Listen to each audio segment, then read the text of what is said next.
Eddie Jones breaks down Scott Robertson's sacking. What went wrong at New Zealand Rugby? The rugby world was stunned when Scott Robertson was abruptly dismissed as head coach of the All Blacks, despite presiding over a 74% win rate, a figure higher than his predecessor, Ian Foster. The decision, taken midway through Robertson's 4-year contract, has sent shockwaves through New Zealand Rugby, NZR, and ignited debate about the future of the sport in the country. In the wake of this shock decision, former England and Wallabies coach Eddie Jones offered a candid analysis of the situation, identifying 3 critical points to consider and highlighting broader structural issues within NZ Rugby. A surprising exit. Scott Robertson's tenure at the helm of the All Blacks was widely regarded as successful by conventional metrics.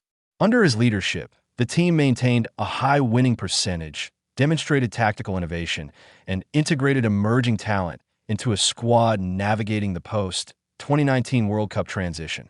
Yet, despite these accomplishments, Robertson's tenure ended abruptly, raising questions about the criteria used by NZR to evaluate coaching performance. While Ian Foster survived a rocky period largely thanks to the backing of his players, Robertson apparently did not enjoy similar support. Reports emerged suggesting that some players were unhappy with the team environment created by Robertson, with star flanker Ardie Savea being named among those who had voiced concerns. Savea's alleged discontent sparked speculation about a player-led revolt, although NZR chair David Kirk was quick to dismiss these claims. Nevertheless, the situation has left fans and pundits asking whether the dismissal was truly about performance or if deeper issues were at play. Eddie Jones' 3 key observations. Speaking on the Rugby Unity podcast, Jones outlined 3 fundamental aspects of Robertson's sacking that he believes are crucial to understanding the decision and the wider state of New Zealand Rugby. Point 1. The long-term decline of New Zealand Rugby. Jones highlighted an ongoing trend that has troubled rugby analysts since 2019, the All Blacks' declining results against South Africa and other Southern Hemisphere rivals. Firstly, we've spoken about the decline in New Zealand Rugby since 2019, and their record against South Africa is less than 50%. Jones said that he suggested that this trend is part of a larger structural issue, including potential gaps in the talent pipeline. According to Jones, Robertson was not solely responsible for these challenges. There's an ongoing trend in New Zealand Rugby of which Scott Robertson is not in control. He could have arrested it, but there's probably a talent issue starting to arise in New Zealand, which they need to look at from a more holistic point of view. Sometimes the coach pays the price for that. In other words, Robertson's sacking may reflect systemic problems rather than individual failings. While he maintained excellent results, the governing body appears to have judged him as part of a broader decline. 2. Administrative handling of coaching changes. Jones' second point focused on how NZR manages coaching transitions and communicates with the public. He expressed frustration over the union's decision to make private feedback public, particularly regarding alleged player dissatisfaction. "I hate how these things are now handled by the administrators," Jones said. According to Jones, confidential surveys and reviews are being used as justification for public decisions, often to the detriment of both coaches and players. He argued that internal feedback should remain protected and not be weaponized to support high-profile terminations. They cease to be confidential when it's useful for the union to jettison the coach. "You have to feel for Ardie Savea in this situation as well. He's been made out to be the bad guy," Jones added. The implication is clear. NZR's handling of the situation may have unfairly portrayed certain players as discontented agitators, damaging reputations unnecessarily. 3. Robertson's win rate remains among the best. Finally, Jones pointed out that Robertson's 74% win rate is among the highest of any coach in the modern era, second only to South African coach Rassie Erasmus. Foster was similar. It's down from the 80-85% under Graham Henry and Steve Hansen of the previous team. And again, does that show you something longer term in New Zealand of which Scott Robertson is paying the price? Jones' observation underscores the fact that Robertson was performing at a high level, and that his dismissal may have more to do with perception, cultural issues, or broader strategic concerns rather than match results at the player dimension. Ardie Savea, and team dynamics. Much of the post-sacking narrative centered on claims that senior players were unhappy with Robertson's environment. Ardie Savea, a linchpin in the All Black squad, was said to have considered his future amid internal tension, becoming, at least in the media, a symbol of supposed unrest. Jones defended Savea and other players caught in the narrative, stressing the importance of maintaining discretion and protecting players' reputations. He also noted that minor grievances should not automatically dictate major decisions. Players should always have a say on what's going on. There's no doubt about that. If you go to your local Starbucks or coffee shop, there are 30 people in there.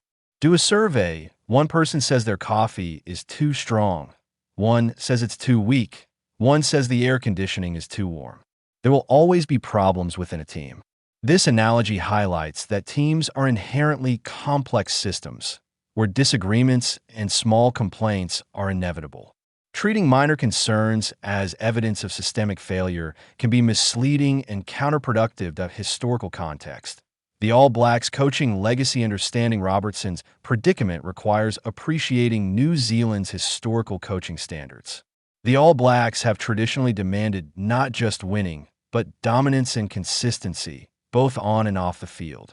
Coaches like Graham Henry and Steve Hansen achieved win rates exceeding 80 to 85%, setting benchmarks that have become part of the national rugby psyche. By comparison, Robertson's 74%, while impressive, was seen as a step down from the historical high standards. Jones argues that this reflects broader systemic expectations rather than a failure on Robertson's part. Sometimes the coach pays the price for issues that are longer term. It's a systemic thing, not just Scott Robertson. He said that lessons for governance and coaching the Robertson saga underscores several lessons for rugby governance worldwide. 1. Confidentiality and discretion. Internal surveys and player feedback must remain protected, and public disclosure should be handled carefully. 2. Coaches as symbols. High-profile coaches can become scapegoats for systemic challenges, particularly when long-term performance trends are declining. 3. Talent development matters. Sustaining elite performance requires continuous investment in player pipelines. Coaching alone cannot compensate for gaps. 4. Communication is key. Governing bodies must communicate with clarity and fairness, balancing transparency with respect for players and staff.